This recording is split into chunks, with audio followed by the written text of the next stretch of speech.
우리가 대한예수교 장로의 고신교단입니다. 그래서 고신교단에 대한 역사를 좀 배울 건데요. 역사를 2시간씩이나 해야 되나, 여러분들이 학교 다니실 때 역사를 별로 그렇게 좋아하시는 분이 얼마나 계실지 모르겠지만 저는 역사를 너무나 좋아합니다. 좋아하는데 역사 시험만 보면은 잘 못 봤어요.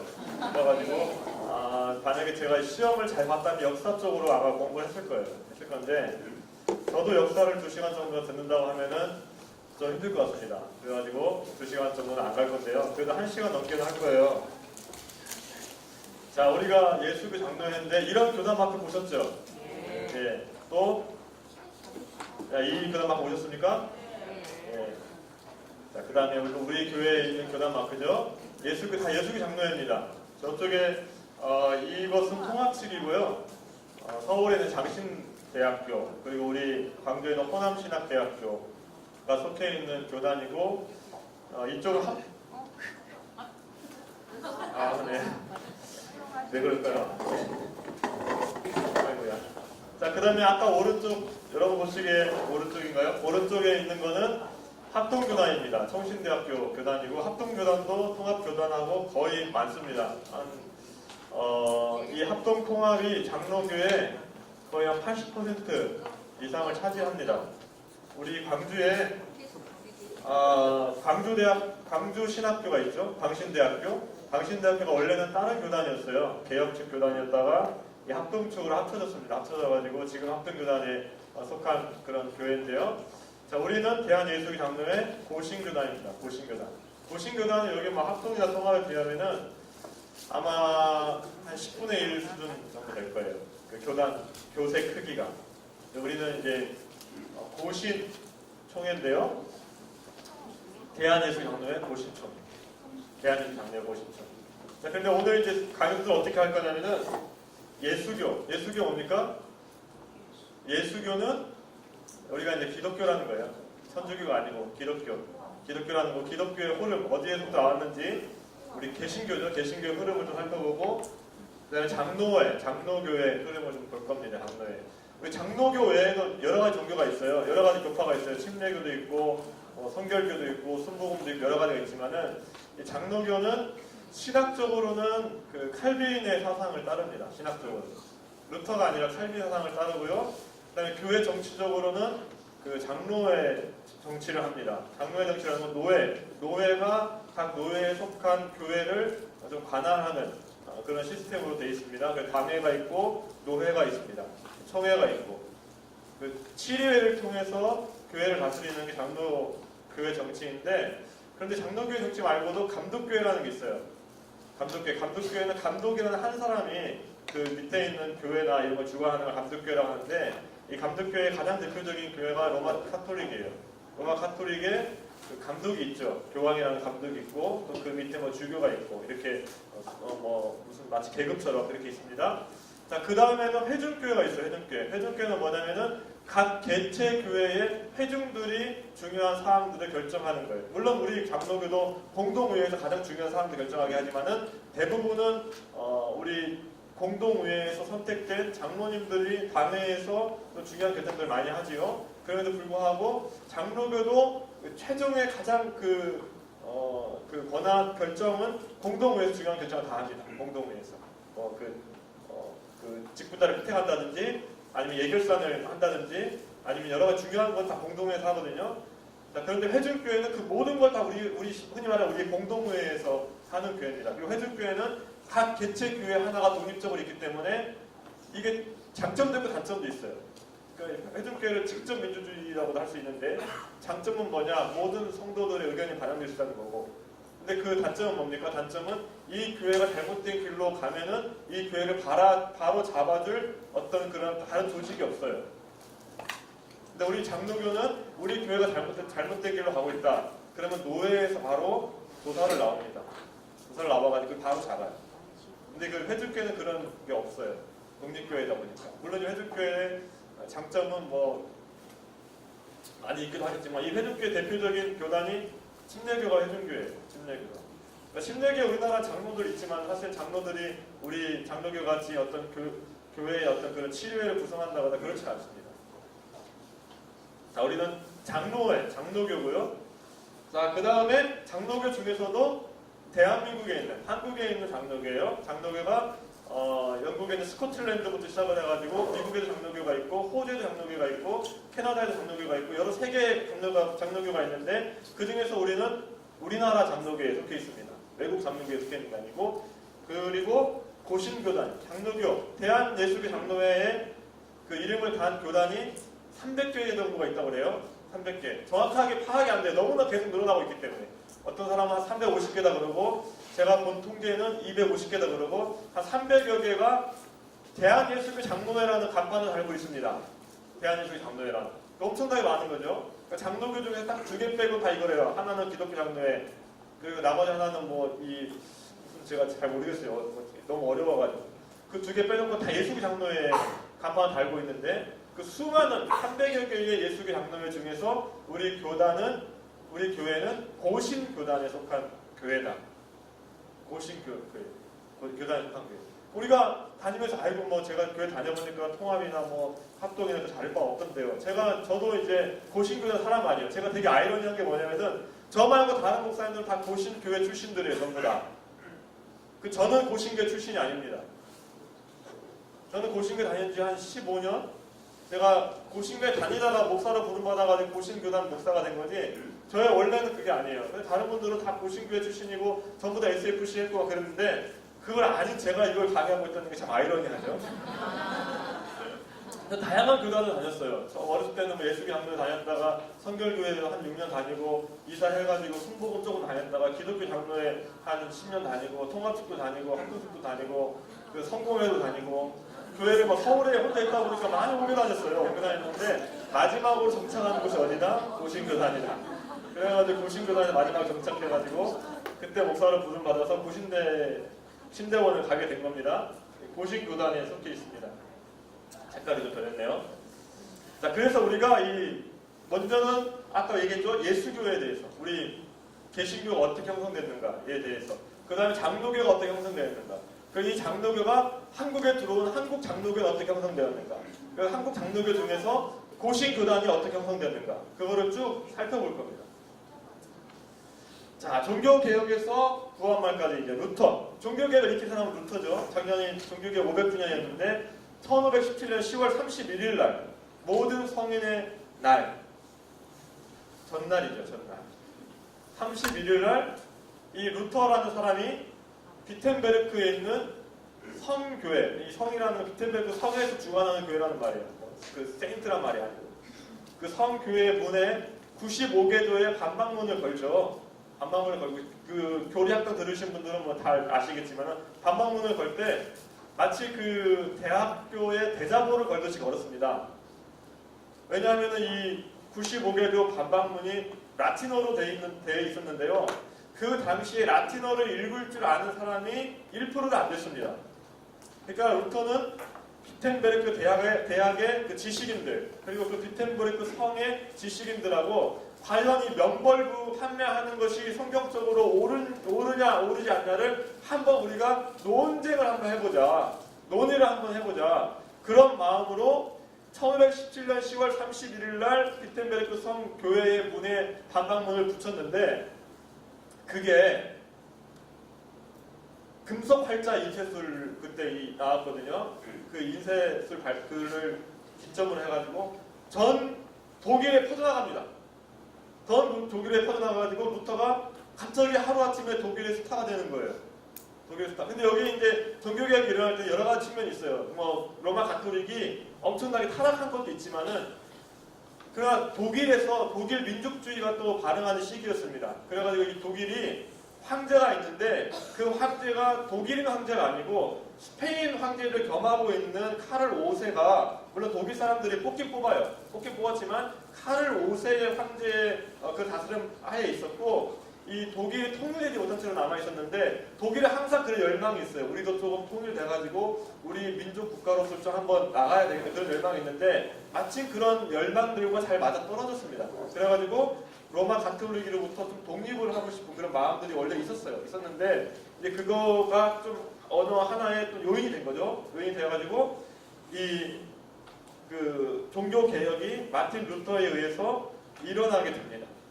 그러니까 이렇게 유명해지니까 전 유럽 퍼져 유명해지니까 처음에는 이 로마 교황청은 신경도 안 써요. 어디 저 총구석, 그 독일은 총구석이니까 그 총구석에 있는 어떤 한 젊은 사제가 버린 거 가지고 뭐 그게 뭐가 심각하냐 아무 신경도 안 씁니다. 그런데 이게 전 유럽에 퍼져 나가면서 이게 아주 심각하게 되니까 로마 교황청에서 이 교서를 내요. 교서를 보내가지고 네가 이 주장을 처리를 하지 않으면은 너는 파면이 될 것이다. 그렇게 얘기를 합니다. 근데 루터는 원래 카톨릭 교회 안에 남아있으면, 로마 카톨릭이죠. 로마 카톨릭 교회 안에 남아있으면서 그 안에서 개혁을 하기를 원했어요. 원했는데 그런 파면, 그 교서가 오니까 루터가 고민을 하다가 그 교황의 파면 교서를 태워버립니다. 불에다. 태워버려요. 그래서 어떤 역사학자는 이 불의 교서를, 로마의 그 교황의 교서를 태운 그 날을 근대의 시작이다. 유럽 근대의 시작이다. 그렇게 보는 사람들도 있습니다. 태워버립니다. 태워버리고 이제 불을 이제 계속 불려다니는 거예요. 불려다니다가 너 그런 주장하면 안 된다. 추기관한테 불려가고 그 다음에 이제 카를 5세 황제가 보름스에서 의회를 개최를 해가지고 루터를 불러서 네가 여기서 너의 그 의견이 옳지가 않다. 그러니까 네가 쓴 세 개의 책을 다 철수를 하고 그 주장을 내가 철수를 하겠다. 그렇게 얘기하면은 내가 너를 용서해주겠다. 그렇게 얘기합니다. 그 의회에서. 그런데 루터가 그때 이제 얼마나 왜냐면 카톨릭 교회를 적으로 둔다는 건 그건 어마어마한 사건이에요. 자기 혼자 살 수 없는 사건이에요. 그래가지고 루터가 하루 동안 좀 시간 주십시오. 얘기를 합니다. 고민을 해보겠다. 근데 루터가 어떻게 하죠? 자기 양심에 따라 성경이 그렇게 말을 하고 있기 때문에 나는 나의 그런 주장을 철회하지 않겠다. 이렇게 얘기하죠. 그래서 루터가 이제 법으로부터 추방을 당합니다. 그 말은 뭐냐면은 누가 루터를 죽이든지 간에 그 사람은 살인죄 적용을 받지 않아요. 법으로 추방을 당하고 보름스에서 이제 그 비텐베르크 성으로 돌아오는 그 도중에 납치를 하죠. 프레드리 선제우가 납치를 해가지고 이제 그 루터가 자기의 그 신분을 속이면서 살게 됩니다. 게오르그라고 속이면서. 그래가지고 그때 이제 독일어로 성경을 번역을 하죠. 자, 그리고 나서 1530년 6월달에 아우구스부르크 화의에서 이제 루터의 종교가 인정을 받습니다. 인정을 받는데 이때는 왜 인정을 받느냐 하면은 그때 유럽의 가장 심각한 문제가 뭐냐 하면은 이슬람, 오스만 투르크 세력이 유럽을 치고 올라왔어요. 근데 이 자기들끼리 싸우고 있으면 안 되잖아요.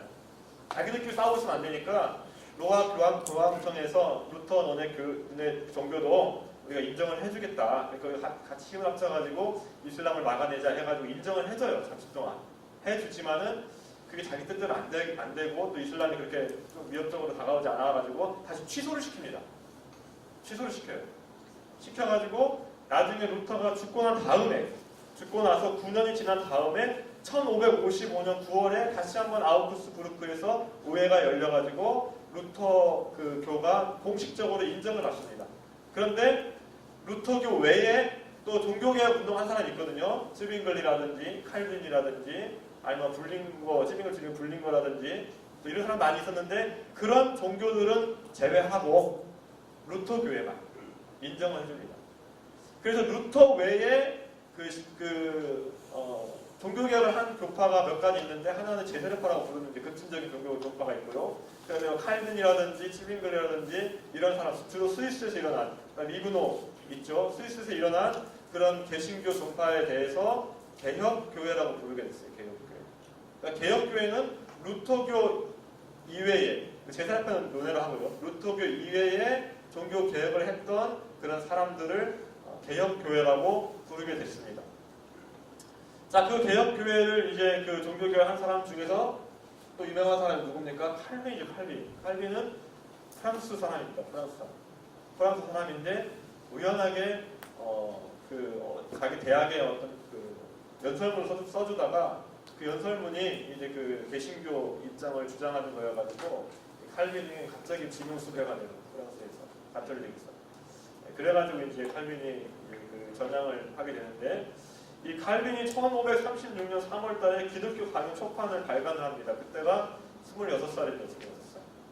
이 기독교 강연은 나중에 최종판이 좀 뒤에 나오지만은 이 모든 개신교의 그런 신앙을 집대성한 그런 책입니다. 책인데 딱딱한 교리집은 아니에요. 여러분들 기독교 강요를 꼭 읽으셔야 됩니다. 장로교 교인은. 근데 그 정말로 기독교 강요를 선입관, 여러분들 선입관 가지고 있으면은 기독교 강요가 아주 딱딱한 교리책이라고 생각될 수 있지만 그렇지 않습니다. 그 읽으면은 칼빈이 기도에 대해서 많이 써놨고 정말로 칼빈의 경건이 드러나는 책이에요. 그러면서도 기독교의 교리를 알려주는 책입니다. 한번 꼭 읽으셔야 돼요. 이 기독교 강요는. 자, 이제 이 칼빈이 1937년에 기욤 파렐이라는 사람이 제네바에서 종교 개혁을 하고 있었는데 기욤 파렐이 요청해가지고 제네바에 정착해서 얼마 동안 성경을 가르치는데요. 그러다가 제네바로부터 쫓겨납니다. 쫓겨나가지고 스트라스부르크라는 곳에 피신을 합니다. 피신해서 거기 3년 동안 목회를 하고 나중에 다시 제네바로 복귀해가지고 그때부터 두 번째 이제 목회를 할 때 그때 본격적으로 이 제네바 성을 그야말로 하나님의 도시로 만들어 나가는 하나님의 도시로 만들어 나갑니다. 1559년에 기독교 강요 최종판을 발간을 하고요. 1564년에 제네바에 사망을 하는데 이 제네바에 사망할 때 테오드로 베다라는 사람이 칼빈의 뒤를 이어서 제네바에서 종교 개혁을 합니다. 그래서 이 칼빈의 개혁 사상이 프랑스의 미그노, 네덜란드의 개혁교회, 이탈리아 장로교회로 이렇게 퍼져나가게 됩니다. 나중에 이제 뒤에 보면 낙스라는 사람이 이 제네바로 와가지고 칼빈하고 교제를 해요.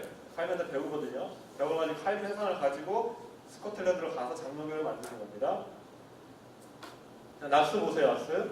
존 낙스 1514년 스코틀랜드에서 출생을 했는데 1553년에 가톨릭 신자인 메리 여왕이 즉위하면서 박해가 심해집니다. 그래가지고 개혁적인 사상을 가지고 있는 사람들이 전부 다 대륙으로 피신을 해요.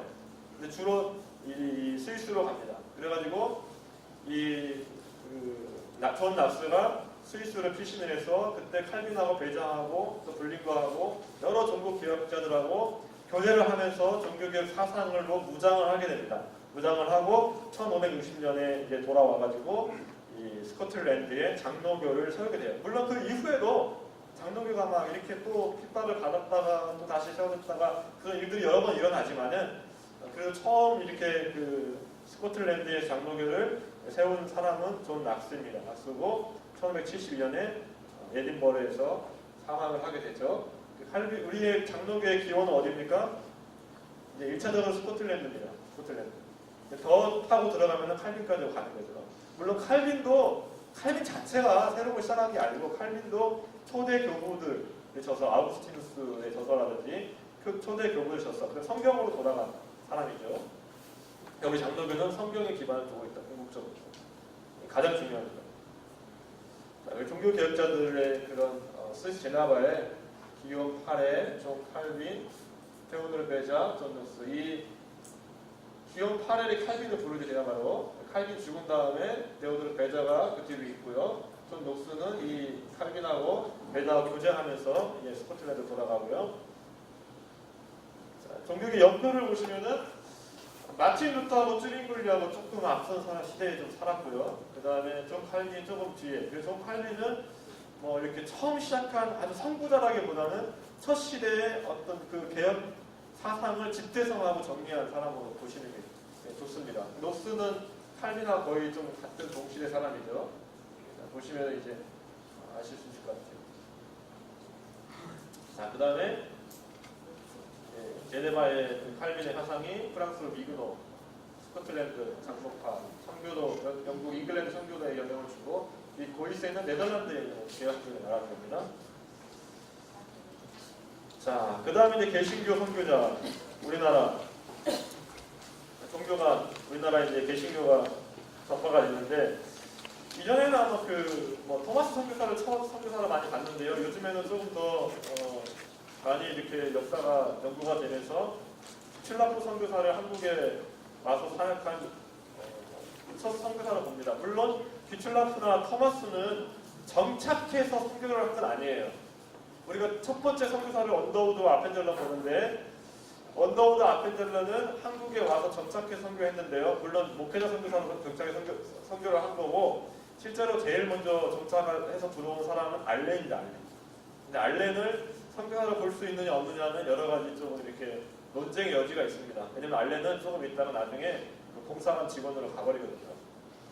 그런데 어쨌든 우리나라에 처음으로 개신교의 선교 활동을 한 사람은 기출라프 선교사입니다. 기출라프. 이 사람은 독일의 경건주의적인 개혁신앙을 가지는 사람인데요. 네덜란드 선교의 파송을 받아가지고 원래는 인도네시아가 네덜란드에 식민지였지 않습니까? 인도네시아에서 사역을 하다가 인도네시아에서 중국의 꿈을 품고 중국으로 옵니다. 그래가지고 중국으로 와서 중국에 있다가 이 함선을 타고 백령도 부근으로 상륙을 해서 한문 성경을 배포를 해주고요. 그리고 이 홍성에 있는 홍주에 있는 고대도란 곳에서 한 달 동안은 머뭅니다. 한 달 동안 머물러가지고 선교 활동을 하고 그 다음에 홍주 목사의 이기네에게 우리가 여기 좀 조선하고 좀 문물을 교류하고 싶다. 그러면서 이제 또 황제 순조 왕에게 조금 그렇게 좀 알려달라 그렇게 부탁을 합니다. 부탁을 하면서 서양 물품 몇 가지 하고 성경 같은 그 선물도 함께 보냈는데 물론 그건 이루어지진 않아요. 다시 되돌아왔지만은 그 서신을 전달을 하고 회신을 기다리는 동안에 한 달 동안 이 고대도에 머물면서 섬 주민들에게 한문 성경을 배포하고 의료 활동을 하고 그리고 감자를 심는 법을 알려주고요. 그 다음에 이게 중요한 게 뭐냐면은 이 기출라프가 양시성을 가진 사람에게 한문으로 된 주기도문을 주고 그걸 한글로 번역을 해달라고 부탁을 합니다. 주기도문. 그래서 이게 그 역사 기록에 있는 성경의 일부가 한글로 번역된 첫 사례예요. 주기도문을 번역을 부탁을 해요. 물론 그게 남아있지 않습니다. 남아있지 않지만은 첫 사례가 됩니다. 근데 이 기출라프가 다녀가고요. 자, 그 다음에 30년 이후에 우리 잘 알고 있는 토마스 목사가 이 저너럴 셔먼호를 타고 대동강 박변을 올라오는데 이 토마스 목사 선교사에 대한 평가도 양분이 됩니다. 진짜 이제 그 요즘에 교회사 연구하시는 분들이 토마스 선교사 과연 선교사냐 아니면 그 제국주의 어떤 그런 앞잡이냐 이런 평가들 많이 있어요. 그리고 이 토마스 선교사가 과연 첫 선교사로 우리가 볼 수가 있느냐 역사적 연구가 많이 진행되어 있거든요. 근데 실제로 그 연구를 하다 보니까 이 토마스 선교사를 처음에는 이렇게 그렇게 많이 기리질 않아요. 처음에는 초대 한국교회에서. 나중에 근데 이 개신교가 좀 발전을 해 나가고 그러면서 어떤 사람에 의해서 이 토마스 선교사 갑자기 조금 이제 아주 위대한 사람으로 이렇게 좀 받들어지게 되는데 그러니까 우리가 생각하는 만큼 초기부터는 그렇게 토마스 선교사가 어떤 순교자로서의 그런 위치는 감당을 못하고 있었습니다. 이 토마스 선교사는 원래 중국 선교사로 왔죠. 중국 선교사로 왔는데 도착한 지 얼마 안 돼가지고 자기 그 아내가 죽습니다. 죽으니까 이 토마스 선교사가 너무 상심한 나머지 이 청나라의 세관의 통역으로 취직을 해요. 취직을 하고 그 일을 하고 있는데 어느 날 그 윌리엄스 선교사라는 사람을 통해서 조선이라는 나라, 그 조선 사람을 소개를 받습니다. 그 소개를 받으니까 이 토마스 마음속에서 다시 한번 선교에 이런 열정이 불타올라. 그래서 내가 그 조선으로 옮겨야 되겠다. 그런 생각을 하게 됩니다. 그래서 이 토마스 선교사가 조선에 이제 그 한문 성경을 가지고 배를 타고 황해 서해안에 가서 2달 반 동안 머물면서 복음서를 나눠줍니다. 한문 성경이죠. 한문 성경을 나눠줘요. 그리고 이제 다시 돌아오고 있다가 이 미국의 제너럴 셔먼호 상선에 승선을 해가지고 또 한 번 이 한국으로 갈 기회를 얻는데요. 근데 이 제너럴 셔먼호는 사실은 이제 한국에 입국이 허가된 배는 아닙니다. 자기가 그냥 아주 그 무력을 좀 좋은 무기가 있으니까 앞서가가지고 오지 말라고 해서 사실은 평양에서는 니네 다시 가라. 여기 뭐 우리 못 받았으면 다시 가라 했는데 제너럴 셔먼호에 있는 사람들이 그거를 다 무시하고 대동강변에 이제 와서 있게 됐다가 그래서 불에 탄 거예요. 그렇게 생각하면은 평양 주민들 아주 나쁜 사람들처럼 우리가 알잖아요. 아주 그냥 좀 우리가 교류 좀 해보자 올라온 그 배를 불태우는 거 평양 사람들 너무했다 생각할 수 있지만은 평양에서도 몇 번 경고를 했습니다. 더 이상 올라오지 않아요. 근데 그 경고를 무시하고 제너럴 셔먼호가 올라와가지고 나중에 결국에는 불에 탄 거예요. 그러니까 이제 토마스 선교사도 우리가 과연 지금 알고 있는 그런 선교사로 우리가 봐야 하는가 그런 얘기들이 많이 나오고 있는 겁니다. 이거는 이제 그런 역사적 기록이 있어요. 그래가지고 이제 1866년 8월 9일에 승선을 해가지고 일주일 후에 대동강 입구에 이르고 8월 20일에 신장포구에 이르러가지고 전도무서와 성경을 나누어 줍니다. 그때 이제 제너럴 셔모노가 침몰을 당하고 토마스 선교사가 군졸에게 잡혀가가지고 감옥에 갇혀 있다가 9월 5일날 쑥섬에서 참수를 당합니다. 그러니까 우리가 이거 영상을 보면은 막 성경을 나눠주다가 칼로 막 이렇게 죽고 이렇게 영상이 보통 나와요. 우리 군졸이 칼로 딱 죽일 때 성경을 주면서 이보시오, 이 성경을 한번 읽어보시오. 그렇게 돼 있는데 사실은 그렇지는 않고요. 감옥에 갇혀 있다가 참수를 당하게 되는 겁니다. 자, 그 다음에 이 아펜젤러와 언더우드가 들어오기 전에 이미 중국이라든지 일본에서 선교 활동이 시작이 되는데요. 조선인들 상대로 이 존 로스라는 목사님이 이 조선인을 만나기 위해서 조선 국정마을을 찾아가서 조선어 교사를 찾습니다. 한글을 배우려고. 그래 그때 이응찬, 이선화, 백홍준, 김진기 이런 사람들을 만나요. 그 우리 개신교 선교사입니다. 그래가지고 나에게 이 조선어를 좀 가르쳐 달라. 내가 조선어를 배우고 그 배우면서 또 이 선교사가 복음을 증거해가지고 이 네 사람이 예수님을 믿게 됩니다. 예수님 믿게 되고 1878년에 요한복음과 누가복음을 번역한 조선어를 배워가지고 그리고 1879년에 아까 네 명 중에서 백홍준과 이응찬 그리고 그 나머지 2명까지 해가지고 세례를 줘요. 세례를. 이 사건이 일어난 게 언더우드가 입국하기 5년 전의 일입니다. 그러니까 선교사가 오기 전에 이미 우리나라에는 세례교인이 있었어요. 세례교인. 근데 그 첫 세례교인 4명이 전부 다 장로교 교회 목사한테 받았기 때문에 장로교인이었다는 거예요. 장로교인. 자, 그러다가 이 로스가 이 서상윤이라는 사람의 동생 서경조와 서상윤을 만나가지고 전도를 하고 이 서경조 서상윤이 한글로 성경을 번역하는데 아주 지대한 영향을 미쳐요. 그 이 두 형제가 세례를 받고 이 아까 앞에 있던 그 4명의 사람들과 함께 1883년에 사도행전 마가복음 번역하고요. 1884년에 마태복음을 번역을 합니다. 그리고 1887년에는 신약성경을 번역을 해가지고 예수 성경 전서라는 것을 신약성경 전체를 펴내요. 1887년에 그러니까 언더우드가 1885년에 들어옵니다. 그러니까 그 전에 이미 거의 복음서는 다 번역이 돼 있었고요. 그러고 나서 한 2년 정도 있다가 신약성경 전체가 번역됩니다. 우리나라 참 어떻게 보면 특이한 나라예요. 성경학적으로 아주 특이한 나라예요.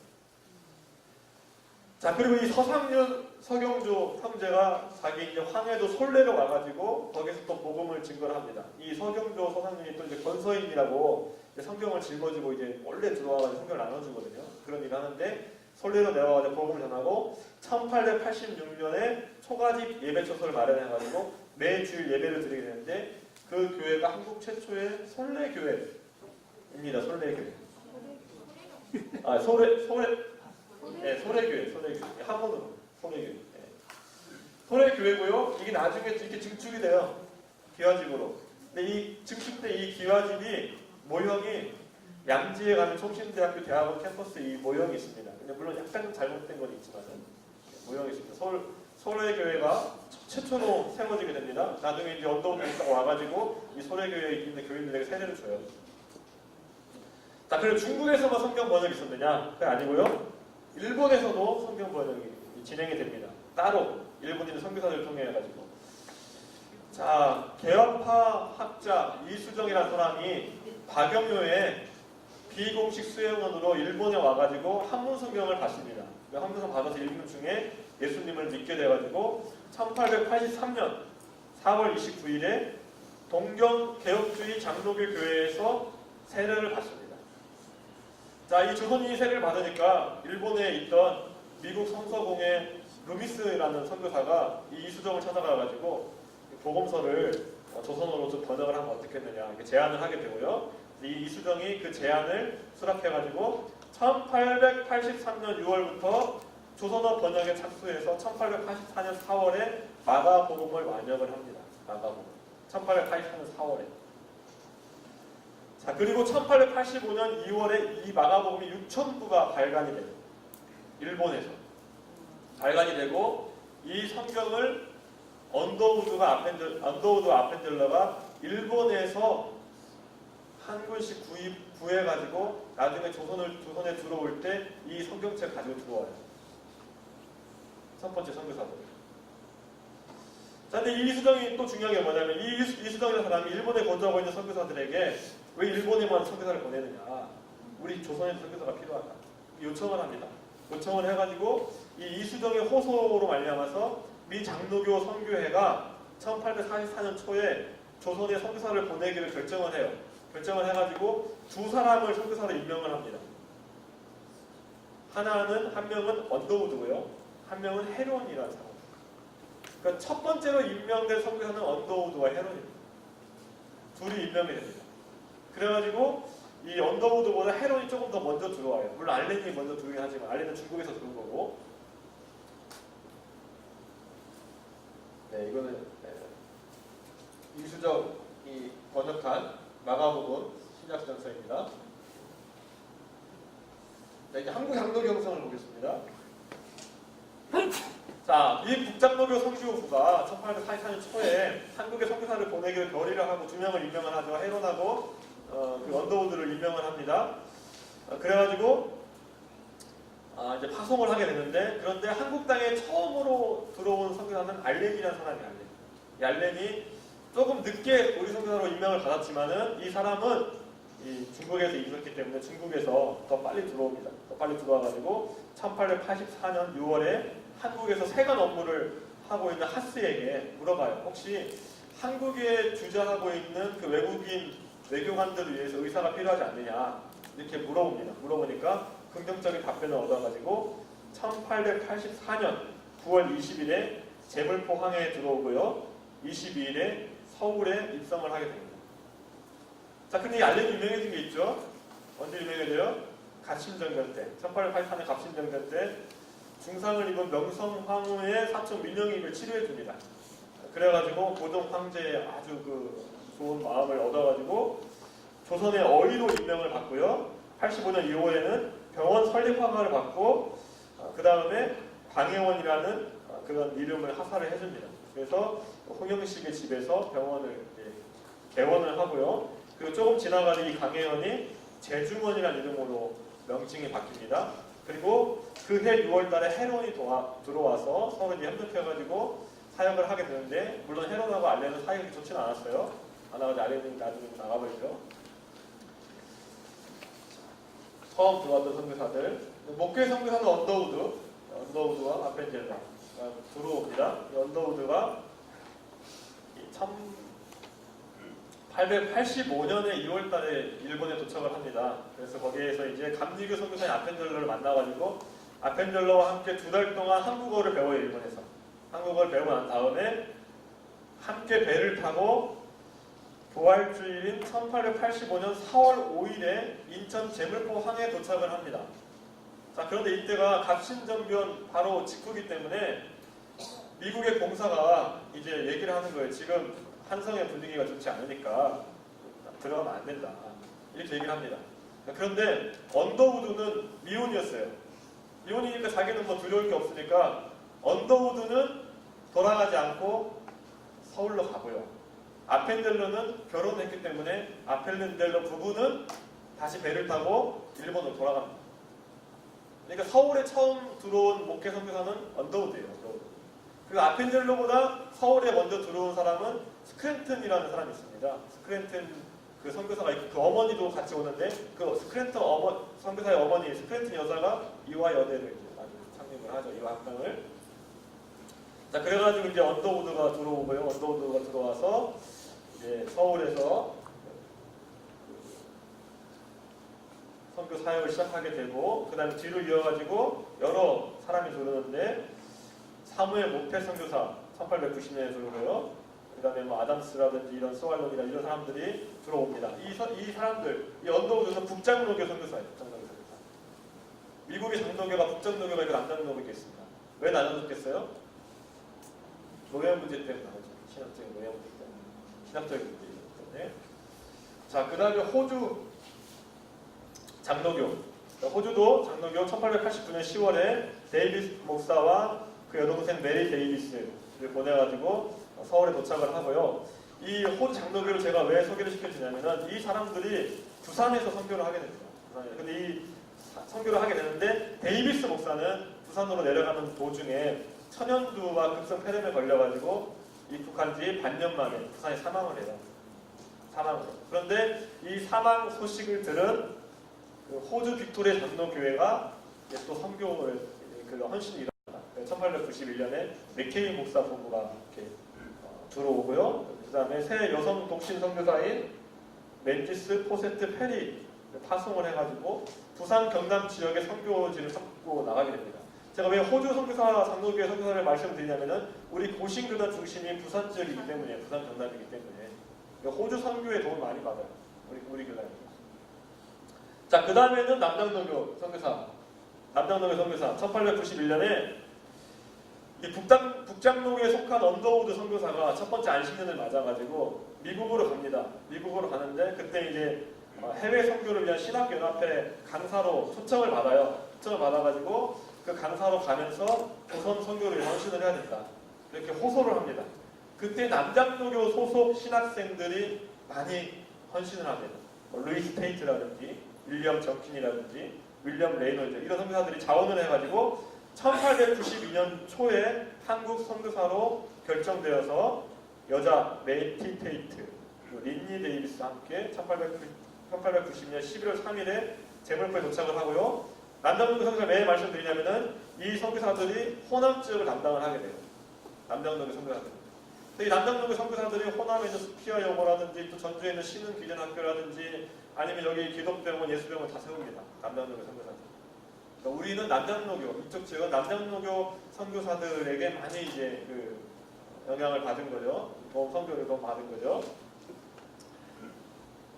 이런 선교사님들 다 이 우리 광주 지역과 관련이 있는 분들입니다. 광주 전남교과. 자, 이제 장로교가 계속 이렇게 전파가 되면서 1900년부터 이 교회에서 장로 선거가 이루어집니다. 그래서 1904년도에 장로의 수가, 한국인 장로의 수가 25명 정도가 됩니다. 그래가지고 이 장로교 선교사로 처음에 장로교 선교사들이 선교 공의회를 받았는데요. 1893년에 조직되어가지고 해오다가 1901년부터 이제 그 한국인 장로들이 생기니까 장로교 공의회를 만듭니다. 장로교 공의회. 자, 그래가지고 이 장로교 공의회에서 장로가 있으니까 이제 누가 있어야 돼요? 목사가 필요하잖아요. 그래서 목사가 필요하니까 평양에 신학교를 설립을 하기로 이렇게 결정을 해가지고 신학교를 설립을 합니다. 그리고 각 선교사들이 그 교단이 다양하다고 하지 않습니까? 뭐 호주 장로회도 있고, 미국 남장로교도 있고, 미국 북장로교도 있고, 그다음에 뭐 캐나다 장로교도 있고. 그러니까 우리가 여기 한국에는 각자 장로교 교단을 만들지 말고 하나의 장로교 교단을 만들자. 그렇게 합의를 하고 자기 선교 본부에 우리가 이 조선에서는 하나의 장로교 교단을 만들겠습니다. 이렇게 허락을 요청을 해요. 그래가지고 모든 선교회가 허락을 받습니다. 허락을 받아서 1907년에 장로교 노회를 조직하기로 결정을 합니다. 그래서 1907년 9월 17일에 노회가 조직이 돼요. 이때 노회가 하나밖에 없기 때문에 동노회라고 얘기하거든요. 노회가 조직이 됩니다. 그때 장로교 교세가 장로가 53명이었고 조사는 전도사예요. 131명, 예배 처소가 984개처, 세례 교인이 17,890명, 원입 교인이 21,482명, 교회 전체 출석 수가 69,098명 있었다고 해요. 근데 놀라운 거는 장로교 산하에 있는 학교가 402개 있다고 해요. 402개. 학교를 많이 세웠다는 거예요. 자, 그래가지고 이 1907년 9월 17일 동노회를 조직하고 그날 밤에 첫 한국인 목사 7명의 안수식이 진행이 됩니다. 그 목사들 여기 있죠. 서경조, 아까 그 성경을 번역한 서경조, 한석진, 송민서, 양정백, 방기창, 길선주, 이기프 이 7명의 사람들이 안수를 받고요. 이건 마포 산들이죠. 여기 7명의 사람들이 안수를 받고 그 다음에 7명 중에서 한 명인 이기풍 목사님을 제주도에 선교사로 파송을 합니다. 그러니까 우리나라가 초대부터 선교사를 파송을 했어요. 첫 목사부터 한 명을 선교사로 파송을 했습니다. 뭐 지금 제주도는 뭐 선교사가 아니지만은 그 당시에는 선교사였어요. 자, 그래가지고 이 동노회로 운영을 해오다가 1911년 제5회 노회 때 내년에 우리가 총회를 좀 만들자라고 결의를 합니다. 그래가지고 7개의 노회를 구성을 하고 그 다음에 1912년 9월 1일에 평양에 있는 여성경학원에 모여가지고 총회, 조선 야소교 장로회 총회가 제1회로 모이게 됩니다. 총회. 이때 1912년 9월 1일에 총회가 만들어져요. 대한예수교 장로회 총회가 만들어집니다. 자, 그때 회원이, 총회 회원이 목사가 96명이었는데 그 중에서 선교사가 44명, 한국인 목사가 52명. 많이 그동안 많이 성장을 한 거죠. 장로가 125명, 이렇게 총 221명이 모여가지고 총회를 열고요. 첫 총회장으로는 언더우드 목사가 되고 부총회장으로는 기선주 목사가 선출이 됩니다. 그리고 첫 총회 때 그 중화민국에, 그때 중국이죠. 중국에 3명의 선교사를 파송을 합니다. 임명을 해가지고. 물론 파송은 나중에 하지만은 임명을 해요. 자, 이렇게 잘 아름답게 우리 장로교가 성장을 해오는데, 자, 그런데 이때가 1911년이니까 이미 일제 치하에 들어간 때, 그래가지고 교회가 처음부터 순환에, 시련에 닥치게 됩니다. 신사참배 강요하고. 그럼 이 한국교회가 배교를 하게 됩니다. 이 일본이 1910년에 강제 병합을 하죠. 병합을 하고 이 신도와 서당숭배를 위해서 이제 완전히 우리나라 사람들을 일본에 동화를 시키려고 해요. 그걸 이제 하려고 하다 보니까 종교를 이용하게 된 겁니다. 종교를 이용하게 된 거예요. 그래가 1925년에 남산에다가 조선 신궁을 완공을 합니다. 이 남산에 조선 신궁이에요.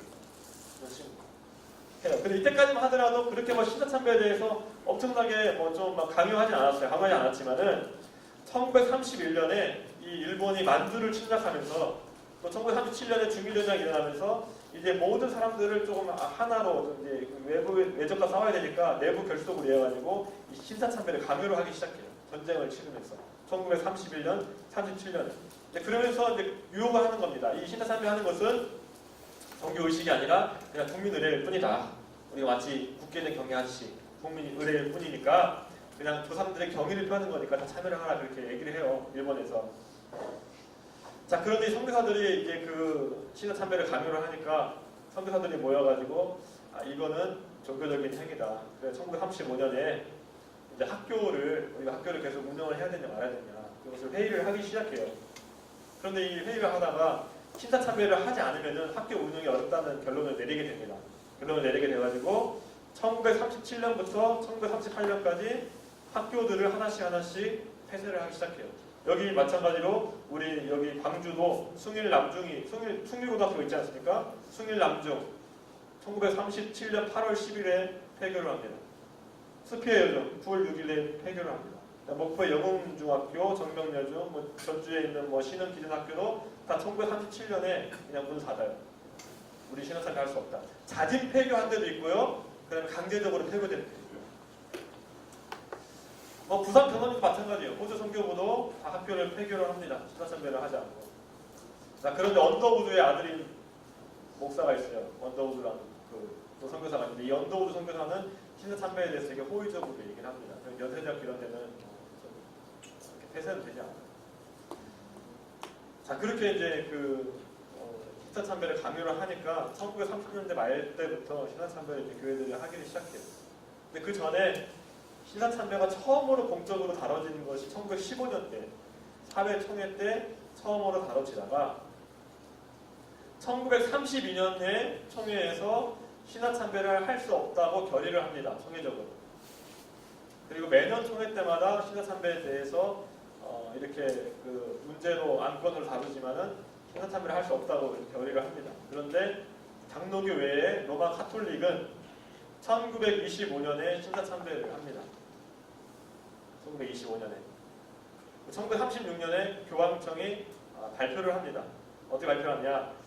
신사에 있어서는 그거는 충성과 애국심의 표명일 뿐이다. 그렇기 때문에 신사 참여를 하라 이렇게 교황이 조서를 내려요. 1936년에 감리교도 신사 참배를 수용을 합니다.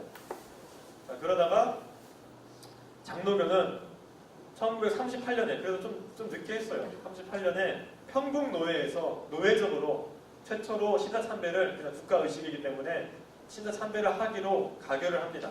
38년 2월 9일에 평국노회로.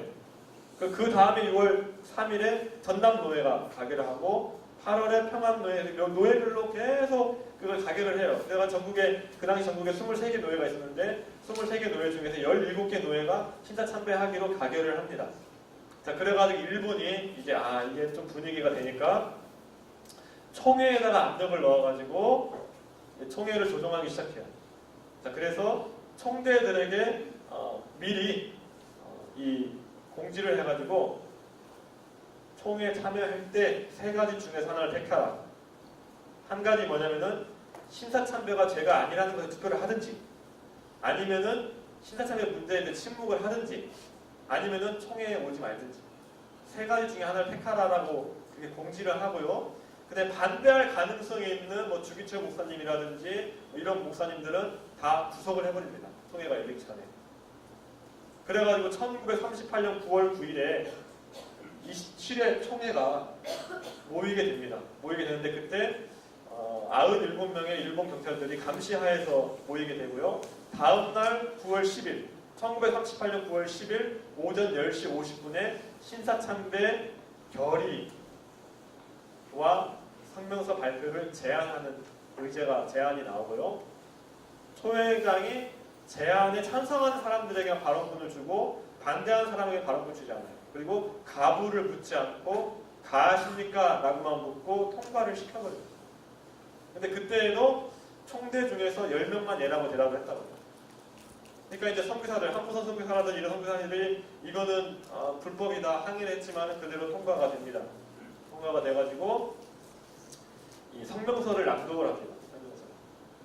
홍택대하고 김길장 이름을 좀 잘 알아두세요. 나중에 이게 성명서를 낭독을 하는데 아득은 우리죠. 우리는 신사는 종교가 아니요 기독교의 교리에 위반하지 않는 본의를 이해하고 신사참배가 애국적 국가의식임을 자각하며 이에 신사참배를 솔선 여행 행하기를 장려하고 추이 국민정신통동원에 참가하여 비상시국하에서 총후 황국 신민으로서 적성, 참된 정성을 다하기로 기한다. 성명서 발표를 합니다. 그러니까 신사참배를 가결을 할 때 뭐 일제의 강요와 협박이 어쩔 수 없이 그렇게 한 것이 아니고요. 의식적으로 아주 의지적으로 배교를 하고 천황에 대한 그런 충성을 서약을 합니다. 그리고 이 신사참배 결의가 가결되자마자 심익현이라는 목사가 우리가 즉시 평양에 있는 신사에 가가지고 신사참배를 합시다. 특별 요청을 합니다. 그러니까 총회가 받아들여가지고 같은 날 오전 10시 50분에 가결했거든요. 그 제안대가 가결됐거든요. 같은 날 12시에 이 부총회장 김길창 목사 인도로 23명의 노회장이 그 평양 신사에 가서 참배를 하게 됩니다. 그날. 자, 그리고 그 해 38년 12월에 장로교 총회장인 홍택기와 부총회장인 아까 누구였죠? 김길창 그리고 감리교 대표, 성결교 대표와 함께 일본으로 건너가요. 일본으로 건너가가지고 이세 신궁과 가시하라 신궁에 가서 참배를 합니다. 신사 참배를 한 목회자 조선일보 났어요. 신문 기사로. 그 다음에 이 신도침례라는 거, 신도세례죠. 신도침례라는 이속이 바라이를 합니다. 하면서 뭐라고 고백하느냐. 천주 대신 외에는 참신이 없다. 고백 후에 이 침례를 하는데 이때 장로교 목사들이 침례를 하고 이걸 하고 있는 자, 그래서 이 신화참배를 하기로 결정한 다음부터는 그 다음에 이제 회의를 모일 때마다 먼저 어떻게 하냐면은 일본 천황 앞에서 국민의례를 행하게 되고요. 그 다음에 신화참배를 먼저 하고 성례화하고 그리고 우리가 서기연대를 쓰죠. 이 서기연대는 물론 정확한 건 아니지만 우리 그리스도의 탄생을 기점으로 한 거잖아요. 근데 그것을 쓰는 것이 아니라 일본 천황의 연대를 쓰기 시작합니다. 총회에서. 자, 그리고 1943년 5월 5일에는 조선 예수교 장로회가 없어져요. 아예 없어져가지고 일본 기독교 조선 장로교단으로 이렇게 편입이 됩니다. 편입이 되고 나중에 1945년 8월 1일에는 조선에 있는 모든 교파들이 일본 기독교 조선교단 다 하나가 통합이 돼요. 통합이 됩니다. 자, 근데 이 장로교회가 그것만으로 끝나는 거예요. 그게 아니고요. 이 전승 축하 기도회라는 걸 했습니다. 교회에서 594회를 했고요. 무은 장구 기도회를 9,000회를 했고요. 국방헌금을 15,804원 20전을 했고요. 그 다음에 그 병사를 구휼하는 그 헌금을 1,726원을 했고요. 그 다음에 유기 그릇을 308점을 헌납을 했고요. 자, 그 1941년에는 교인 한 사람당 전쟁을 위해서 1원을 헌금하기로 결정을 하고 헌금을 합니다. 그리고 1940년 2월에는 육군 해군의 비행기 한 대와 기관총 7정을 기증을 합니다. 헌금을. 자, 그래가지고 장로교가 헌금해가지고 만든 일본기 전투기인데 이 조선 장로라는 전투기를 헌납을 해요. 전부 다 거죠. 자, 그리고 물론 뭐 반대하는 선교사들 다 추측이 되죠. 추측이 되고 반대하는 목사들 다 면직이 되고 주기철 목사님 1939년 12월 18일 임시노회에서 면직이 됩니다. 신라참배를 반대했다는 이유로 면직이 됩니다. 자, 그런데 이런 상황 속에서도 신라참배 한거한 교인들이 있었고 교회가 있었습니다. 그게 이제 우리 고신교단의 태동과 관련이 있는데 한거하신 분들, 뭐 주기철 목사님, 이기선 목사님, 한상동 주남선 목사님 이 두 분이 이제 우리 교단 설립한 그 분이신데요. 이런 분들이 한거를 하는데 주기철 목사님은 주로 개인적으로 한거를 하세요. 개인적으로. 그래서 산정현 교회에 있을 때 신라참배에 반대하는 설교를 하시죠. 일사각오라는 설교도 하시고요. 그래가지고 이제 잡혀가게 됩니다. 잡혀가게 돼가지고 갇혀있게 되고 그 다음에 1940년 8월에 네 번째로 수감이 되고 44년 4월 21일에 낮에 면회온 가족을 마지막으로 만나고 그날 밤에 49세의 나이로 감옥 평양 형무소에서 순교를 하셨습니다. 순교를 하세요. 근데 이 주기철 목사님은 그냥 개인적으로 하십니다. 한상모 목사님이 주기철 목사님 후임으로 계속 다녔거든요. 부산에 있는 초량교회라든지 마산에 있는 마산 문창교회라든지 거기 다 후임으로 가셨는데 나중에 이 한상도 목사님이 경남 쪽에서 조직적으로 신라참배 운동 반대하는 운동을 합니다. 그래가지고 올라가요. 주기철 목사님 이렇게 올라가가지고 이 신라참배 반대는 개인적으로 하시면 안 되고 조직적으로 해야 됩니다. 논의를 합니다. 근데 주기철 목사가 나는 그렇게 하지 않겠다 얘기를 해요. 그래서 이제 그거를 이제 평가를 하기를 주기철 목사님 혹시 자기 교인들에게 피해가 갈까봐서 그렇게 안 했던 것이 아닌가 하는 그런 이제 추측을 하거든요. 어쨌든 주기철 목사님 혼자서 그렇게 하셨고요. 조직적으로 한거하신 분들이 이 이기선 목사님은 서북지방이면 평안도 이쪽이에요.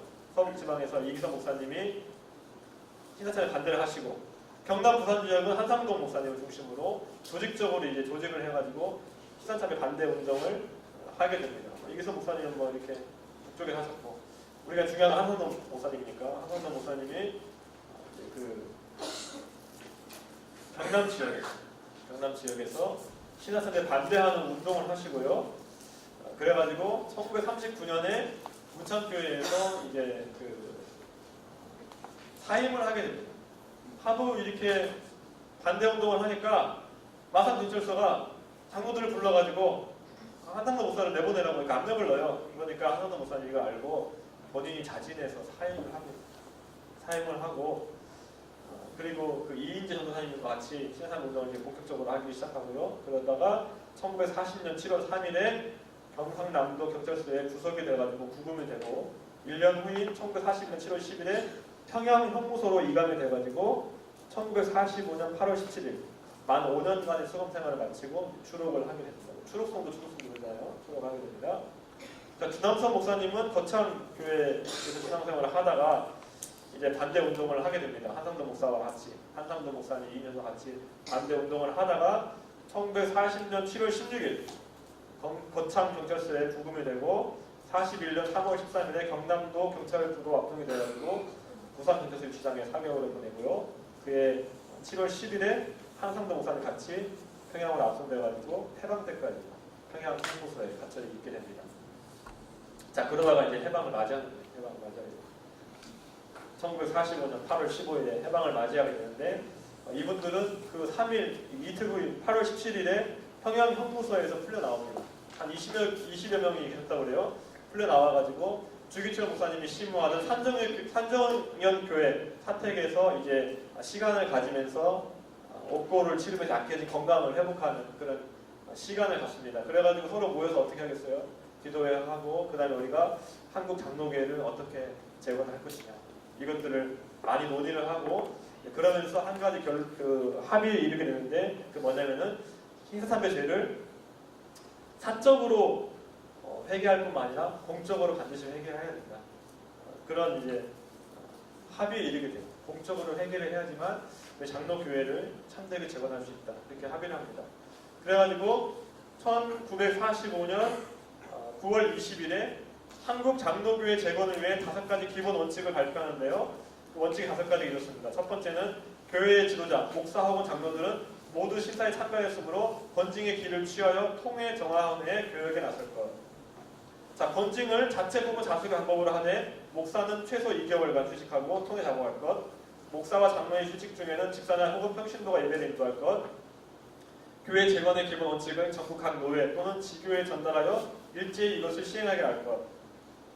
5번째는 교역자 양성을 위한 신학교를 복구할 것. 이 5번째 때문에 고려 신학교가 생긴 거예요. 지금의 고신대학교가. 자, 근데 이와는 별도로 1945년 11월 14일에 전국에 있는 교역자들이 그 평안도의 서천에 모여가지고 교역자 수련회 같은 걸 엽니다. 퇴수회를 열었는데요. 그때 집회에 강사로 오신 분이 박형렬 목사님이 강사로 와가지고 이 교회 재건의 원칙을 아까 앞에 5가지 원칙을 발표를 하게 됐는데 그때 홍택기 목사 신야참배 가게를 총회장이었던 홍택기 목사가 이런 얘기를 합니다. 강하게 반발을 하면서 이렇게 얘기를 해요. 옥중에서 고생한 사람이나 교회를 지키기 위하여 고생한 사람이나 그 고생은 마찬가지였고 교회를 버리고 해외로 피난 생활을 했거나 혹은 은퇴 생활을 한 사람의 수고보다는 교회를 등에 지고 일제에 강제에 할 수 없이 굴복한 사람의 수고가 더 높이 평가되어야 된다. 이렇게 얘기합니다. 그러니까 신자참배를 하지 않은 그 옥중 성도들은 속에서 어떻게 열불이 났겠죠. 해외로 피난 생활한 사람, 이게 박형렬 목사님이 해외에서 피난 생활했거든요. 그래서 또 어떤 얘기를 하냐면 신자참배에 대한 회개와 책벌은 하나님과의 직접관계에서 해결될 성질의 것이다. 그러니까 개인적으로만 회개하면 됐지 무슨 공적으로 회개해야 되느냐 그런 이야기를 합니다. 그런데 안타깝게도 그 신사참배를 한 목사들이 대다수였기 때문에 그런 목사들을 중심으로 장로교회가 재건이 됩니다. 결국엔. 자, 그래서 이제 총회가 1946년 6월 12일에 그 복부 총회가 열리게 됩니다. 대한예술장로회 남부 총회가 모이게 됩니다. 자, 경남도에도 이제 재건 운동을 하게 되는데요. 1945년 9월 18일에 부산 진교회에 모여가지고 재건하고 자수관을 결의를 하는데 아까 그 자수관 결의하는 건 똑같아요. 목사, 전도사, 장로는 자수를 하고 교회를 일단 사직을 할 것. 그다음에 나중에 자숙 기간이 종료되면은 시무 투표를 시행을 해가지고 찬성이 많으면은 다시 사역을 하고 아니면은 이제 완전히 사직을 하는 거 할 것. 그런 기본 원칙을 발표를 해가지고 경남노회가 열립니다. 그런데 이 경남노회에 아까 김길창이라는 사람, 구청회장인데 김길창이라는 사람은 경남노회 소속이거든요. 참여를 안 합니다. 참여를 안 해요. 주록성도죠. 자, 여기 손명보 목사님, 우리 교회 담임으로 계셨죠. 주록성도분의 중에 한 분이고 이게 아마 이게 그 주기철 목사님 그 산정욱의 사택이었을 것이라고 보통 많이 봅니다. 조수업 권사님 여기 조수업에 이렇게 다 중앙선 함상구 이인여전 도사님, 홍목 송명보 목사님, 최덕지 전도사님과 있고요. 이기성 목사님, 방계석, 이민희, 오윤사, 허정원, 최순들이 있습니다. 이 우리 고신 교단에서 이 사진 아주 잘 알고 계셔야 이 사진. 자, 이제 고려 신학교를 세우는 아까 그 5번째 신학교를 복구해야 된다고 이렇게 얘기했잖아요. 자, 한성도 목사님이 이제 거기서 또 그 평양에 계시다가 1946년 4월에 남하를 하셔가지고 박윤선 목사님하고 주남선, 손양원 목사님과 같이 신학교 설립에 대해서 의논을 합니다. 그래가지고 신학교 설립을 위해서 1946년 6월 23일부터 8월 20일까지 약 2개월 동안 진해에서 박윤선 목사님을 강사로 모셔가지고 신학 강좌를 진행하는데, 이거를 우리가 진해 강좌라고 보통 얘기해요. 진해에서 얘기했기 때문에 진해 강좌를 진행을 하고 63명이 수강을 하게 됩니다. 그리고 수강한 사람들에게 수강 증서를 수여를 하게 됩니다. 그리고 나서 그해 7월에 열린 제47회 경남노회 임시노회에서 신학교 신설에 대한 승인을 받습니다. 노회에서 승인을 받고 지원 약속을 받아가지고 그해 9월 20일 박윤선 목사님을 교장 서리로 해가지고 부산 진해에 있는 은성중학교, 전 일신여학교였는데 그 일신여학교 교실 하나 빌려가지고 개교를 하게 됩니다. 그리고 이 고려신학교에 한부선 선교사, 불선터 선교사가 교수로 섬깁니다.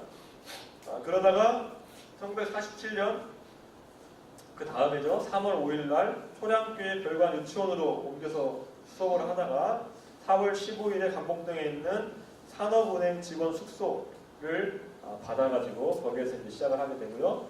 그리고 1947년 6월 27일에 일회 졸업생 3명을 배출을 하게 됩니다. 이 3명 모두 다 신앙참배를 반대하다가 업고를 치른 분들이고요. 그리고 그 이후에 최우선 선교사, 마두원 선교사, 하밀턴 선교사, 그 다음에 이상근 목사가 교수 진으로 합류를 하게 됩니다. 자, 그리고 1947년에 그 당시에 보수적인 신학자 중에서 가장 이제 뭐라고 해야 유명하시다고 해야 되나? 가장 뛰어나신 박형명 박사님을 교장으로 모시고 교장 취임을 받고요. 자, 그런데 박형명 박사님 얼마 안 있어요. 한 6개월 계시다가 서울에 있는 청해신학교 설립을 하자 그 교장으로 가버리십니다. 그 뒤를 이어가지고 박윤선 목사님이 교장으로 섬기시고요.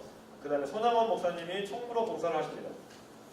손양원 목사님이요, 1950년 9월에 순교해서 그렇지만은 그때는 고신이 없었던 시절이지만은 고려신학교의 그 설립에 함께 하셨고, 또 우리 고신교단 목회자들하고 이렇게 교대를 하시면서 하셨던 분입니다. 그런데 이 예양원에 가면 안타까운 게 이런 고신의 기록은 하나도 없어요. 왜 없느냐? 예양원에 있는 그 기념교회라든 박물관은 다 통합측이 됐기 때문에 통합측 기록만 있는 거예요. 실제로는 우리 고신교단 훨씬 더 가까워요. 가깝고. 왜냐면은 이 손양원 목사님 옥중성도, 신화샘에 반대하는 옥중성도라는 공통점이 있고요. 그다음에 고려신학교 함께 설립했다는 것도 있고요.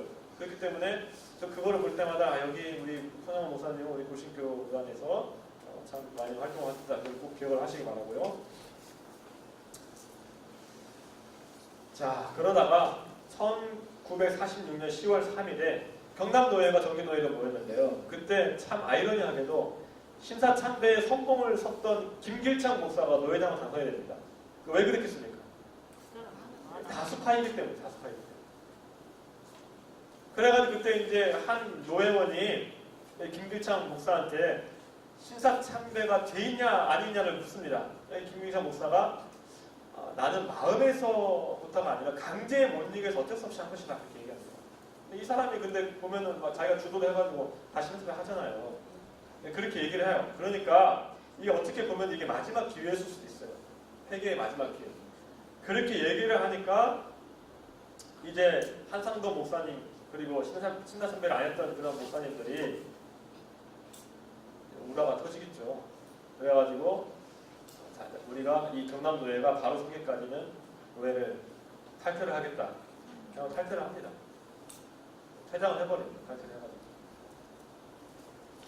자, 그러니까 한상도 목사가 탈퇴를 선언하니까 그 다음 해에 경남 지역에 있던 교회들이 성명서를 발표합니다. 우리는 이 경남노회를 인정할 수 없다. 우리는 한상도 목사님을 지지한다.